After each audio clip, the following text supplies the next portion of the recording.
히브리서 12장 1절부터 3절까지 신약 366면입니다. 우리 같이 읽도록 하겠습니다. 이러므로 우리에게 구름같이 둘러싼 허다한 증인들이 있으니 모든 무거운 것과 얽매이기 쉬운 죄를 벗어버리고 인내로서 우리 앞에 당한 경주를 하며 믿음의 주요 또 온전하게 하시는 이인 예수를 바라보자. 그는 그 앞에 있는 기쁨을 위하여 십자가를 참으사 부끄러움을 개의치 아니하시더니 하나님 보좌 우편에 앉으셨느니라. 너희가 피곤하여 낙심하지 않기 위하여 죄인들이 이같이 자기에게 거역한 일을 참으신 일을 생각하라. 아멘. 우리가 보고 있는 이 히브리서, 지난주부터 우리 2주간째 히브리서를 보고 있는데, 이 히브리서는 하나님이 당시에 유대인들, 고통받고 핍박당하던 유대인들에게 하나님께서 위로하시고 그들을 다시 세우기 위해서 기록하게 하신 그런 말씀입니다. 이 히브리서를 누가 적었느냐? 지금까지도 누가 적었는지는 아무도 모릅니다. 다만 추측하건대 히브리서에 보면 구약에 대한 얘기가 참 많이 나옵니다. 그러니까 구약 성경의 박식한 누구였을 것이다. 그리고 이 히브리서를 적는데 헬라어 실력이 아주 유창합니다. 그래서 아마 바울은 아니었을 것 같고 바울을 돕는 누군가였을 것이다 라고 추측을 합니다. 그래서 아마 바울과 동행했던 바나바가 아니었을까. 또 혹은 구약 성경에 너무 박식한 지식을 가지고 있기 때문에 아마 아볼로가 아니었을까. 우리가 그렇게 추정할 뿐이지 그 사람이 실제로 누구인지는 우리는 잘 모릅니다. 그러나 하나님께서 히브리서를 적는 기자가 누구인지는 모르게 하셨지만 그 말씀이 우리에게 굉장한 위로와 소망을 주시기 위해서 적혔다라는 것은 우리가 알 수 있습니다. 히브리서를 읽는 그 독자들이 누구냐면 당시에 대단히 어려운 상황에 있던 유대인들입니다. 유대인으로서 예수를 믿으면 추방되었습니다. 유대 사회 속에서, 그 유니티 속에서 추방을 시켰습니다. 추방을 시킨다는 말은 비즈니스도 다 잃어버리고 결국은 유대인으로서 인정을 받지 못하는, 그래서 결국은 떠돌이 인생과 같이 살아야 되는, 그래서 아주 가난한 삶을 살 수밖에 없는 그런 사람들이 바로 이 히브리서에 등장하는 유대인들의 신앙인의 모습입니다. 그래서 내가 예수 믿었다는 이유 하나 때문에 아주 밑바닥 생활로 갑자기 생활이 바뀌고 처절할 정도로 가난한 삶을 살아가는 그 유대인들에게 말씀을 주시는 것이 히브리서입니다. 단지 예수 믿는 이유 하나만으로 내가 고난을 받고 핍박을 받는다, 그것도 고통스럽지만 1년, 2년이 지나도 언제 이 우리의 삶이 회복될지를 모르는, 계속해서 고난과 시련과 어려움들이 올 때 이 유대인들이 이제 마음에 혼란이 찾아오기 시작했습니다. 그래서 이런 이유로 인해서 유대인들 중에 상당히 많은 사람들이 예수님을 포기하고, 다시 말하면 배교하고 주님을 떠나는 일이 일어나기 시작했습니다. 왜 그랬느냐? 너무 힘드니까, 예수 믿는 게 너무 힘드니까 포기하기를 작정하는 겁니다. 내가 이렇게 예수 믿고 사는 게 도대체 인생에 무슨 의미가 있느냐? 내가 도대체 예수 믿었다는 것이 내 삶에 어떤 이익이 있길래 나는 이렇게 이 시간에 고난을 받고 어려움을 당하면서 내가 살아야 되느냐? 그래서 많은 사람들이 백기를 들고 주님 품을 떠나버렸습니다. 그런 지금 고통을 당하는 유대인들에게 하나님께서 히브리서 기자를 통해서 주시고자 하시는 말씀은 놀라운 위로와 바로 도전의 말씀이었습니다. 그것이 바로 히브리서입니다. 자, 생각해 보면 우리가 지금 이 히브리서에 나오는 유대인들처럼 그런 어려움과 핍박을 당하며 사는 사람은 이 세상에 우리 시대에는 없습니다. 어떻게 보면 우리에겐 참 이질적인 그런 삶이라고 우리가 생각할 수도 있습니다. 이분들이 이렇게 고통을 당하고 어려움을 당하고 시험을 당하고 그런데도 기어코 인내해서 믿음을 지켜내어서 구원을 받았다. 이게 좀 우리 얘기와는 좀 거리가 멀다고 느끼지 않으십니까? 예를 들면 우리가 교회를 온다는 이유만으로 지금 이 시대에 누가 곤장을 40대 맞는 사람도 없고 또 물고문 당하는 사람도 없고 코로나 시에서 여기까지 십자가를 지고 와야 된다 그런 부담을 가지게 하는 것도 아무것도 없습니다. 오히려 우리가 지금 이 시간에 이 시대에 예수를 잘 믿으면 하나님의 은혜로 복받고 축복받고 영육이 강건해져서 오히려 은혜의 삶을 윤택하게 살아갈 수 있지, 오늘 이런 고난이 나와 도대체 무슨 관계가 있느냐. 그런데 여러분, 사실은 그렇지 않다는 거예요. 사실은 그렇지 않다. 오늘 우리는 다 모두가요, 말은 안 하지만 경제가 불안한 것에 마음에 불안해합니다. 우리 생활이 앞으로 어떻게 되어갈지 참 이게 막막합니다. 과연 미국이 어떻게 될지, 온 세계를 이끈다는 미국의 과연 미래가 밝을지 누구도 장담하지 못합니다. 이런 상황 속에서 이 말씀이 무엇을 주느냐, 무슨 메시지를 나에게 주느냐. 비록 시대가 다르고 상황이 다르지만 예수를 믿는다는 그 원리는 똑같기 때문에 오늘 이 말씀을 통해서 우리가 도전받아야 될 영적인 의미가 이 속에 있다는 겁니다. 그래서 이 믿음을 우리도 체득해서 정말 믿음의 샘플이 되었던 그들의 믿음대로 따라가서 우리도 그 믿음의 원리를 적용해서 저와 여러분의 삶이 고난 가운데도 오히려 축복받는 역사가 일어나게 되기를 주님의 이름으로 축원합니다. 자, 오늘 말씀에 우선 던져주고 있는 도전의 말씀을 한번 보시면 1절 말미를 한번 보십시오. 1절 마지막 부분을 보면 인내로서 우리 앞에 당한 경주를 하며, 자, 인내라는 말이 나옵니다. 인내. 그들 복음 때문에 고난을 당했던 믿음 선배들의 삶의 내용이 딱 두 가지였는데, 첫째는 인내였고 두 번째는 경주하는 삶이었다. 그런 특징이 있었습니다. 인내와 경주. 우리가 읽지는 않았지만 바로 앞장인 히브리서 11장은 굉장히 유명한 장입니다. 소위 말하는 믿음장입니다. 그래서 11장은 이 세상에서 하나님을 믿고 구원 얻기 위해서 남다른 믿음을 가지고 이 세상에서 믿음의 싸움을 싸우다가 승리한 위대한 선배들을 수십 명을 나열하고 있습니다. 그리고 그들 믿음으로 승리한 사람들을 오늘 1절에 보니까 뭐라고 표현했냐면 그 사람들입니다.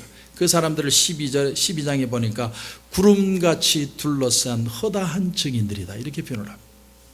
여러분, 마치 운동장에 지금 스타디움에 운동선수들이 경기하기 위해서 모이는데 그 수많은 관중객 속에 저 청중들 속에 꽉꽉이 들러차서 지금 우리를 응원하려고 기다리고 있는, 쳐다보고 있는 그 응원하는 사람들이 누구냐? 바로 믿음으로 승리한 선배들이다.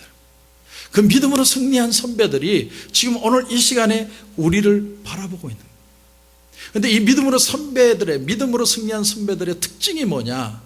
오늘 1절에 보니까 인내로서 우리 앞에 당한 경주를 하며 인내했다는 거예요. 그들에게 있어서 믿음이라는 건 뭐냐면, 우리는 믿음이라면 여러 가지 정의가 있지만 그들의 믿음의 정의는 한마디로 믿음은 인내다. 믿음 있고 인내. 믿음은 인내고 인내는 믿음이다. 그것이 바로 이 사람들의 믿음의 삶의 내용이었다는 거예요. 아무리 혹독한 핍박과 시련이 와도 그들은 인내로서 믿음을 이겨내었다는 겁니다. 그런데 여러분, 2절 중간쯤 보시면 이런 말씀이 나옵니다. 2절에 보니까 그는 그 앞에 있는 기쁨을 위하여 십자가를 참으사. 그는 누굽니까? 예수님이죠. 예수님은 십자가를 참으셨다, 참는다, 이렇게 표현합니다. 주님도 이 세상을 33년을 사시는데 그 삶의 틀이 뭐였냐면 참는 거였다, 이런 겁니다. 참는 샘플을 우리에게 보여주셨다는 겁니다. 그리고 3절에 가서는 예수님께서 자기를 향해 공격하는 죄인들을 참으셨다, 또 참았다고 그럽니다. 여러분, 여기 인내라는 말하고 참는다는 말하고 원어에 보면 그 단어가 똑같습니다. 그러니까 신앙은 뭐냐? 예수님의 샘플도 그렇고 믿음의 선배들의 샘플도 그렇고 모두가 인내하는 것, 참는 거였다. 자, 우리 믿음의 선배들이 1절에 보니까 인내의 삶을 살았다. 그런데 그들이 그렇게 인내하면서 승리하는 믿음의 삶을 살았던 비결이 뭐냐? 2절에 보니까 예수님을 바라보았기 때문에. 예수님이 믿음으로 인내함으로 끝까지 참아서 십자가의 부활의 승리를 이루어내셨기 때문에 그 샘플을 따라 예수님이 주시는 능력을 따라 예수님을 의지하고 살아갔더니 그들의 삶의 내용도 인내였으며 인내하는 가운데 믿음에 승리하는 삶을 살게 되었다, 그런 말입니다. 그것이 바로 오늘 말씀이 저와 여러분에게 주시는 귀한 도전의 말씀입니다. 그러므로 어떻게 하라는 겁니까? 우리가 주님 안에서 믿음의 도전을 받고 주님을 붙들고 인내하면서 살아가는 것이 우리의 신앙의 삶의 모습이다. 예수님의 짧은 생을 한마디로 얘기하면 인내의 삶이라고 표현할 수 있습니다. 예수님은 이 세상을 구원하기 위해 오셨고 구원자로서 자기 소임을 다하기 위해서 베들레헴 말구유에서 태어나셔서 골고다 십자가에 이르기까지 예수님은 그 험난한 일을 계속해서 인내하면서 달려가서 마침내는 온전한 일을 이루신 분이 바로 예수님이라는 겁니다. 자, 그렇다면 오늘 이 말씀 속에서 이 주님의 인내를 내가 배울 수만 있다면 우리도 믿음의 선배들처럼 믿음으로 기억고 인내해서 그 승리의 축복을 맛볼 수 있다면, 그런 은혜의 삶, 풍족한 삶이 있다면, 그렇다면 그들이 샘플로 했던 주님의 삶이라는 게 도대체 뭐냐? 주님의 삶의 인내의 그 내용이 도대체 뭐냐? 그 인내의 내용을 내가 배워서 나도 그런 인내의 삶을 좀 살아야겠다. 그것이 오늘 말씀이 저와 여러분에게 주는 도전입니다. 첫 번째가 뭐냐면, 첫 번째는 예수님의 인내라는 것은 어떤 거냐면, 어떤 특징이 있냐면 달리면서 참는 겁니다. 달리면서 참는 것. 여러분 1절 끝을 다시 한번 보십시오. 인내로서 우리 앞에 당한 경주를 하며, 이렇게 표현합니다. 자, 믿음의 선배들이 주님을 통해서 깨닫게 된 승리하는 삶의 비결이 뭐냐? 첫 번째는 달리면서 참는 겁니다. 달리면서 참는다. 달리면서 인내라. 인내하면서 달려라.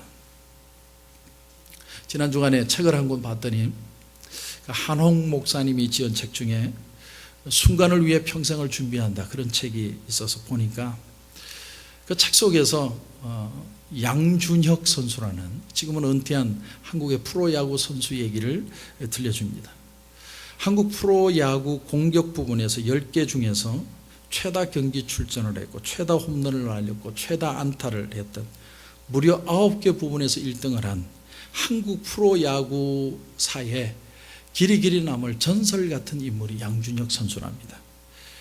그가 후배에게 던져주는 그 교훈의 포인트가 뭐냐면 하나랍니다. 하나. 전력 질주해라. 전력 질주해라.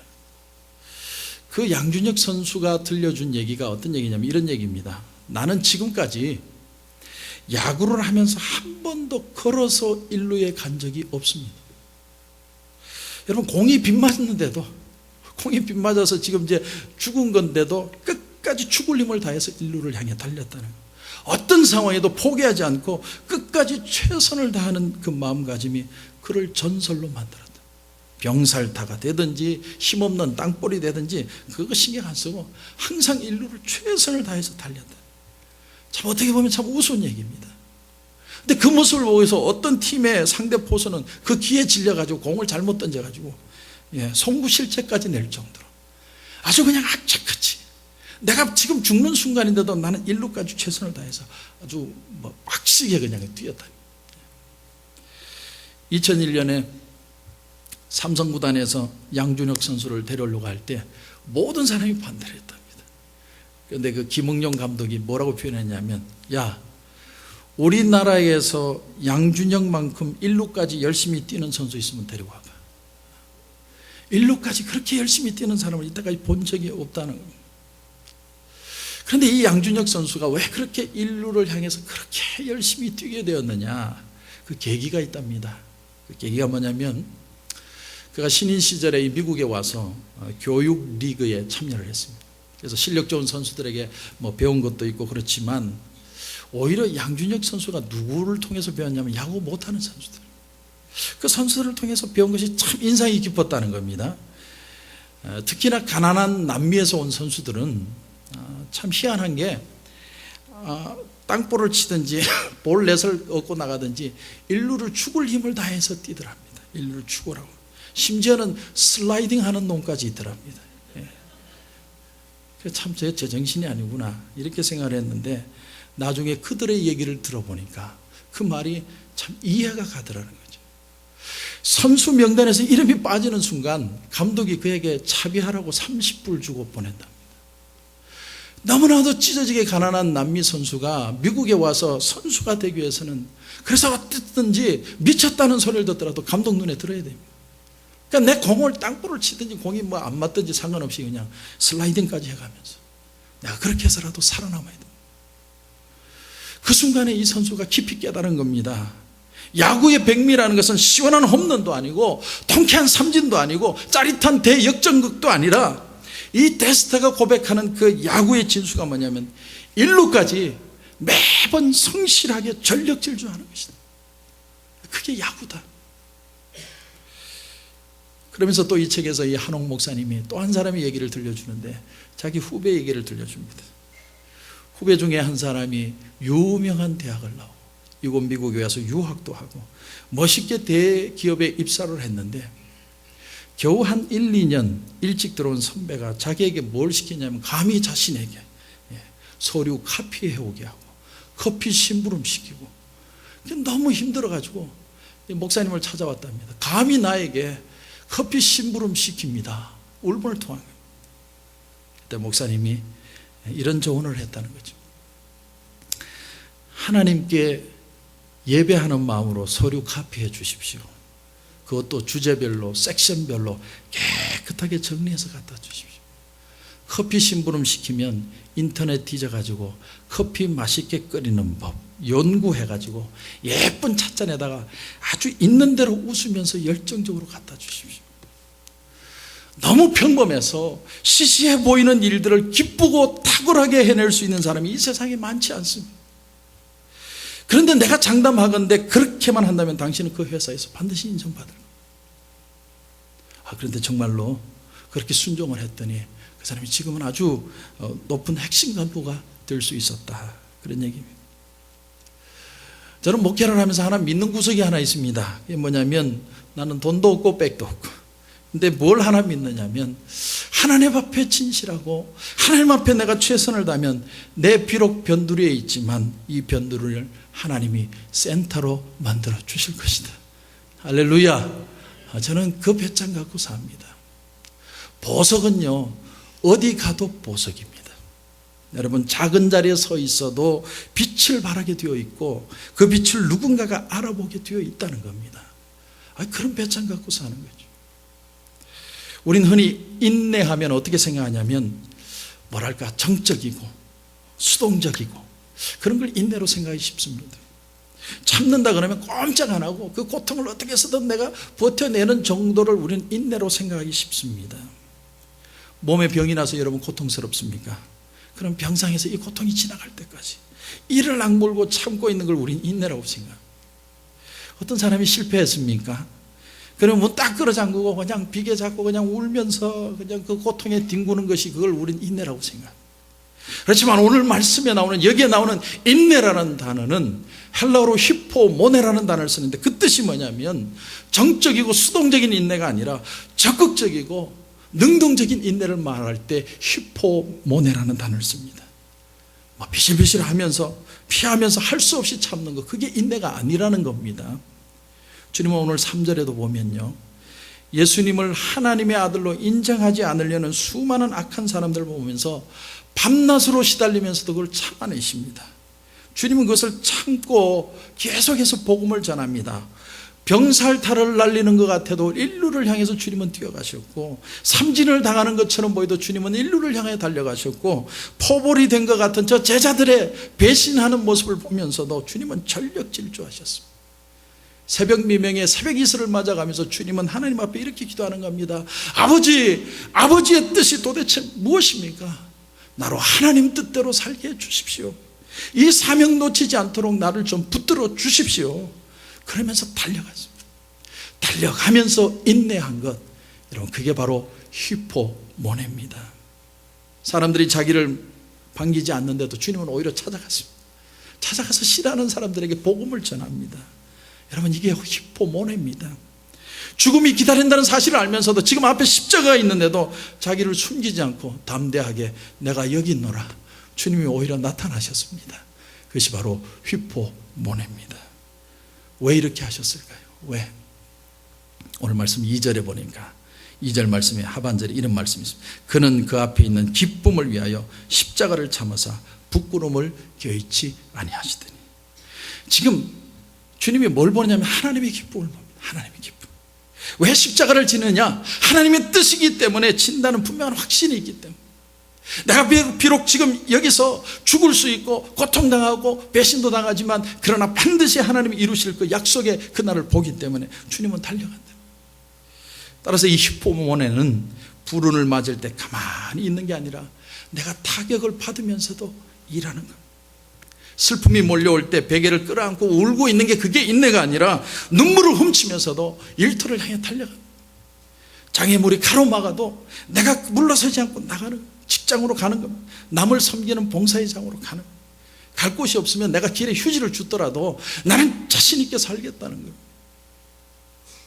제가 중학교 때 기억나는 사실이 하나 있는데 저희 교회 집사님이 한 분 계시는데 무직이에요. 이거 어떻게 직장을 잃었습니까? 할 일이 없죠. 사람이 타고나기를 성실합니다. 이분이 뭘 하냐면 길거리 껌을 떼는 거예요. 교회 마당 앞부터 껌 떼기 시작해요. 그러더니 동네 앞에 껌 떼고, 그때 부산에서 유명한 시내가 어디냐면 그 서면이라는 곳인데 그곳에 나가서 길거리에 껌을 떼는 거예요. 그 이분은 타고난 성실로 계속 껌만 떼는 거예요. 이 사람이 유명 인사가 됐습니다. TV에서 인터뷰를 나왔습니다. 용감한 시민상 상까지 받았어요. 계속 그렇게 사는 거예요. 그러니까 일자리도 생기고. 여러분, 사람이 포기하지 않고 살면요 반드시 사람들이 인정할 때가 옵니다. 우리가 세상을 살면서 가장 힘든 일이 뭐냐면 믿음대로 살려고 하지 않고 우리가 포기해버리는 거예요. 성경 공부를 해보면 정말 하루하루가 서바이벌 같은 어려움에 직면한다는 얘기를 많이 듣습니다. 그런데도 하던 일을 놓지 않고 끝까지 포기하지 않고 울면서 내가 가고 있다 보니까 하나님이 나를 망가지게 하지 않으시고 오히려 내 길을, 내 영역을 넓혀주시고 또 하나님이 나를 귀하게 축복하시는 것을 경험했다. 그런 간증을 듣습니다. 그렇습니다. 인내라는 것은요 그냥 마냥 앉아서 울고 있는 게 인내가 아닙니다. 달려가면서 이 바람을 맞아가면서도 내가 인내하며 가는 겁니다. 근데 주님이 나를 붙드시니까, 주님께서 나를 붙드시니까 내가 죽을 것 같고 넘어질 것 같아도 내가 안 넘어지는 겁니다. 주님이 나를 붙들어 주시기 때문에.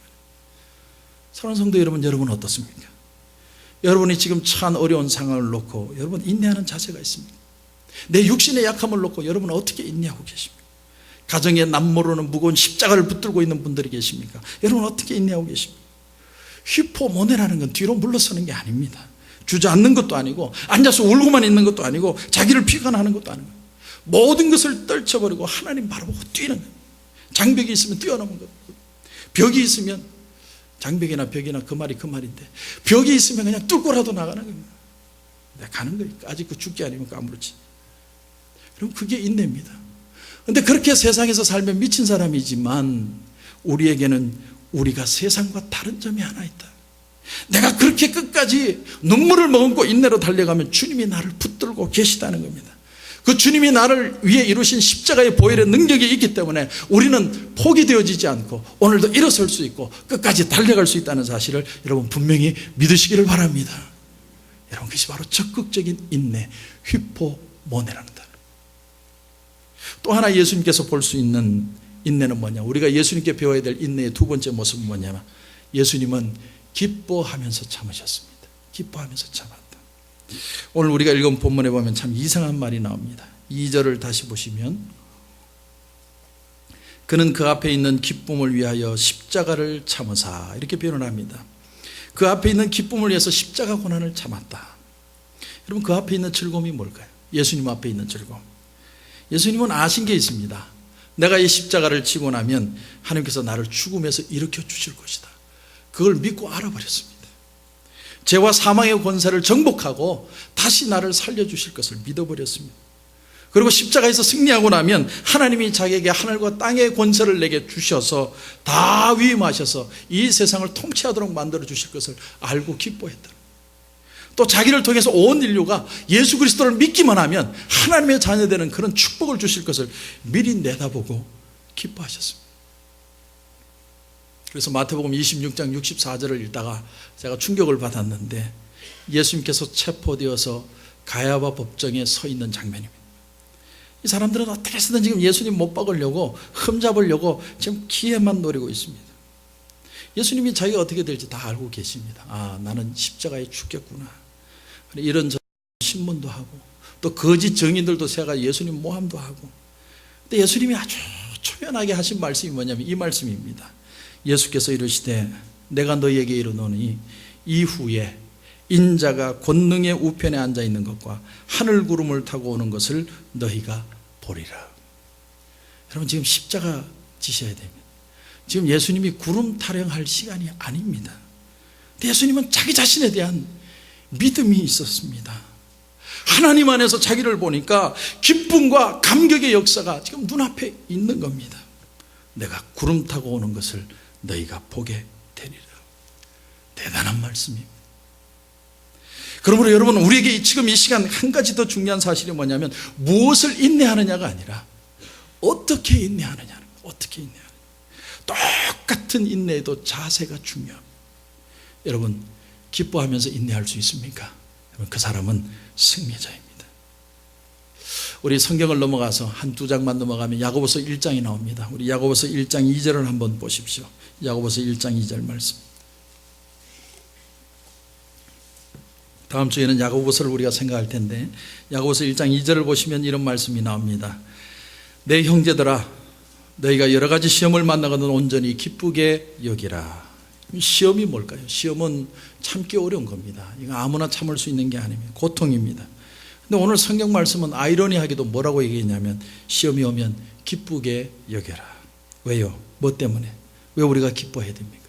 그 다음 절 1장 3절을 보니까 이는 너희 믿음의 시련이 인내를 만들어내는 줄 너희가 알매라. 시련이, 고난이 오는데 그 고난이 나로 하여금 뭘 만들어내냐면 인내를 만들어주기 때문에 기뻐하라. 그러면 왜 인내가 오는 것을 우리가 기뻐해야 되느냐? 인내는 도대체 우리에게 뭘 만들어주기 때문에 그렇느냐? 4절입니다. 4절을 보니까 인내를 온전히 이루라. 이는 너희로 온전하고 구비하여 조금도 부족함이 없게 하려 함이라. 여러분, 인내를 온전히 이루라. 끝까지 인내하라는 말입니다. 왜요? 인내하기만 하면 우리를 어떻게 이루신다고요? 온전하여 구비하여 조금도 부족함이 없게 하려 하신다. 여러분, 잘 들으십시오. 여러분에게 지금 어려운 고난이 옵니까? 상황이 상당히 불안해지고 있습니까? 내가 계획했던 대로 일이 되지 않고 틀어지고 있습니까? 좋습니다. 시험일 수 있습니다. 여러분에게 연단일 수 있습니다. 그런데 여기에 우리가 기가 막힌 축복 하나를 얻는다는 겁니다. 그게 뭐냐면 인내하는 훈련을 받고 있다. 여러분의 뜻대로 되지 않을 때 그 시간은 여러분을 하나님이 포기하는 시간이 아니라 인내의 훈련을 시키고 있다. 그 다음에는요, 인내를 배우면 부족한 것이 없는 사람이 된다. 인내만 바로 할 줄 알면 그 사람에게는 부족한 것이 없어집니다. 여러분, 인내하는 사람 못 당합니다. 여러분, 그 사람은 완전한 사람, 끝까지 버티는 사람 여러분 못 이겨냅니다. 하나님이 제일 우리에게 관심을 기울이는 게 뭐냐면 다른 게 아니고 우리가 얼만큼 하나님을 닮았느냐를 보십니다. 내가 하나님을 얼마나 닮았나. 우리 아들들, 딸들을 보면 지 아빠하고 얼마나 닮았는지 늘 그거 보지 않습니까? 하나님도 마찬가지입니다. 우린 영적인 자녀이기 때문에 내가 얼마나 하나님을 닮아가느냐 그것만 보고 계십니다. 내가 얼마나 의지가 강하냐, 여러분 그거 아닙니다. 그분을 닮아가는 거예요. 근데 하나님을 닮아가려면 뭐가 필요하냐면 연단 없이는 닮아갈 수가 없습니다. 흥청망청 노는 사람이 어떻게 하나님을 닮아가요? 절대 닮아갈 수 없습니다. 그러나 내 마음에 시험이 오고 내가 가지고 있는 것을 조금 거두어 가시고 고난과 가난과 고통과 씨름을 하면서 하나님을 향해서 내 마음을 드리고 그를 의지하고 그분 앞에 쉼없이 드나들 때 나도 모르게 하나님을 닮아가게 된다는 것입니다. 예수님처럼 겸손하게 됩니다. 예수님처럼 자비하게 됩니다. 예수님처럼 사랑하게 됩니다. 예수님처럼 물질의 종이 되지 않게 됩니다. 자꾸 나도 모르게 주님을 닮아가는 겁니다. 이것은 다른 방법이 없습니다. 고통을 통해서만 닮게 되어 있습니다. 여러분, 진주가 왜 생기는지 어떻게 만들어진지 이건 상식입니다. 모르는 사람 아무도 없습니다. 굴 속에 유리 조각이든지 모래든지 뭐가 하나 들어가면 그 굴입을 통해서 안에 들어온 이 이물질이 들어오면은 그 이물질이 들어와서 이 굴 속에 있는 부드러운 살을 자꾸 공격을 해서 아픕니다. 생채기를 냅니다. 그러면 굴은 자기 몸에 있는 모든 에너지를 다 동원해서 그 이물질을 호르몬으로 싸기 시작합니다. 호르몬으로 싸고 또 싸고. 그래서 상처를 아물게 하고 계속 싸다가 뭐가 되느냐면 그 이물질이 내 몸이 되고 내 몸이 이물질이 되도록 계속 싸고 또 싸면 나중에는 그 이물질이 내 몸이 됩니다. 그러는 순간에 뭐가 나옵니까? 아름다운 진주가 나오게 됩니다. 그래서 여러분, 진주는 인내의 상징입니다. 놀라운 말씀이 요한계시록에 나오는데, 요한계시록 21장 21절에 보면 이런 말씀이 나옵니다. 그 12문은 12진주니, 천국에 들어가는 문이 12개입니다. 근데 그 12문이 다 뭐로 되어 있느냐? 진주로 되어 있습니다. 왜 진주냐? 인내의 상징입니다. 그리고 그 다음 말씀에 보니까 각 문마다 한 개의 진주로 되어 있고 성의 길은 맑은 유리 같은 정금이더라. 사랑하는 성도 여러분, 하나님의 나라는요, 인내하는 사람들의 것입니다. 세상을 살면서 주님을 닮기 위해서 인내하고 하나님의 뜻을 행하기 위해서 인내하고 의를 행하기 위해서 인내하고 믿음을 지키기 위해서 인내하고 이 세상의 모든 고통을 감수하면서도 인내하고 기쁨으로 인내하는 사람만 그 진주문을 들어갈 수 있게 된다는 것입니다. 이것이 바로 복음입니다. 그러므로 우리는 진주와 같이 나에게 진주가 만들어질 때까지, 아니 내 자신이 진주처럼 변할 때까지 우리는 인내해야 됩니다. 하나님 우리에게 그걸 원하십니다. 오늘 두 가지 도전을 드렸습니다. 주님은 달리면서 인내했습니다. 두 번째로 기뻐하면서 인내했습니다. 그러면 멀지 않아서 고난 이후에 하나님이 우리에게 약속하신 영광이 있습니다. 반드시 하나님의 때에 하나님은 여러분을 축복하십니다. 그런데 어떤 사람에게 축복하느냐?